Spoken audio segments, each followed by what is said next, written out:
Russia-Ukraine war 25-1. Pokrovsk complicated. Russia warns tough about Ukraine joining NATO. The Russia-Ukraine war continued to escalate yesterday with nearly 120 clashes in a day. The situation in Pokrovsk is very complicated.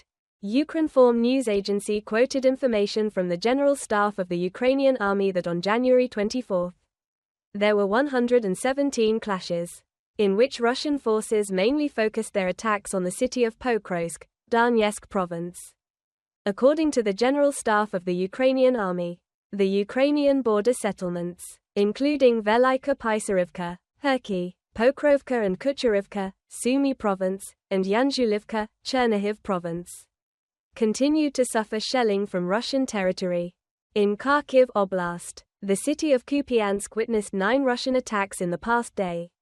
Near the settlements of Pishchen, Lushkivka, Nova Krolyakivka, Zelenyi High and Zarizov, Kharkiv also suffered a Russian drone attack on January 24. Kharkiv is under a UAV attack. There was an attack on the city in the Osnoviansky district. Details are being clarified, since there were several UAV attacks in the sky of the city. Please be extremely cautious, Kharkiv Mayor Ihor Terekov announced on Telegram. In Donetsk Oblast, the city of Lyman saw 11 clashes near the settlements of Novouarivka, Kopanki, Zelina Dolina and Torsk. In the direction of the city of Kramatorsk, Russia launched 25 attacks in the past 24 hours. Similarly, Terezk saw 12 Russian attacks in the past day. Ukraine said Russia was heavily attacking Ukrainian forces in Pokrovsk, with 46 attempts to dislodge the Ukrainian defense forces from their positions on January 24. Kiev claimed that the Ukrainian defense forces repelled 30 of these attacks.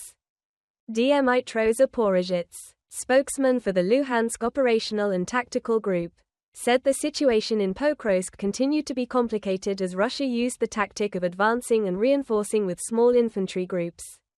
The situation is very complicated. The peculiarity of the enemy's tactics in the Terezk direction is the advancing and reinforcing of small groups without forming a solid front line, which makes the line of combat contact blurred. Zaporizhets said. In Kursk Oblast, Russia, Ukraine claimed to have repelled 6 Russian attacks. According to the General Staff of the Ukrainian military, Moscow has carried out more than 240 shellings on Ukrainian positions in Kursk in the past day. Russia has not commented on the information. U.S. presidential envoy proposes putting pressure on Russia to negotiate. On January 24, Keith Kellogg, the special envoy for Russia and Ukraine appointed by U.S. President Donald Trump, said that stricter measures targeting Russia's oil industry could pressure the Kremlin to negotiate an end to the conflict. In an interview with Fox News, Mr. Kellogg said, Russia is making billions of dollars selling oil.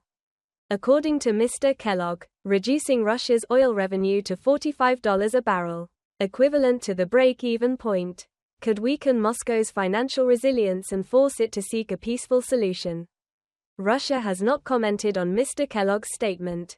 Kellogg's comments came a day after President Trump said he would ask the Organization of the Petroleum Exporting Countries, OPEC, to lower oil prices, saying this would end the Russia-Ukraine conflict immediately.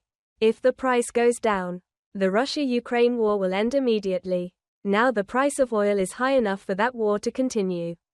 We have to lower the price of oil and end that war, Trump said at the World Economic Forum in Davos, Switzerland. Russia takes control of 9 communities in Ukraine this week. The Russian Defense Ministry reported on January 24 that Russian forces carried out 8 attacks with precision weapons and drones on gas and electricity infrastructure in Ukraine's military-industrial complex last week. According to the TASS news agency, the ministry also said that Moscow took control of 9 communities in Ukraine this week. Specifically, from January 18 to 24, the Russian Northern Task Force caused about 2,300 casualties to the Ukrainian army and destroyed 15 enemy tanks in Kharkiv province.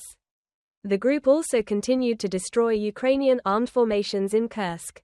The Russian Western Task Force last week caused more than 3,260 casualties to the Ukrainian army and destroyed 12 armored fighting vehicles, 2 Bradley infantry fighting vehicles and 71 enemy vehicles.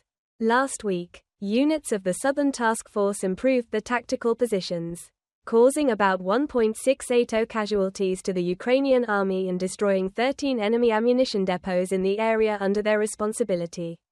The Russian Central Task Force caused about 4.050 casualties to the Ukrainian army.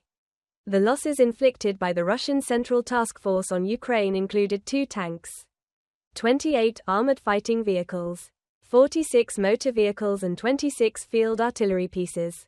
Grushko pointed out that Ukraine's neutrality is one of the root causes of the ongoing conflict and is a key factor in any potential agreement. The Russian diplomat stressed that Kiev's NATO membership would prevent the achievement of peace in Ukraine and, in a broader sense, the creation of any kind of security architecture. Grushko stressed that Moscow is not only seeking strong legal guarantees that exclude Ukraine from NATO membership in any form, but also that this become NATO's actual policy. The diplomat said that NATO's efforts to expand its activities around the world are increasing the likelihood of a global military conflict. Grushko accused NATO of pursuing a very dangerous path that brings the threat of a global military clash closer and closer.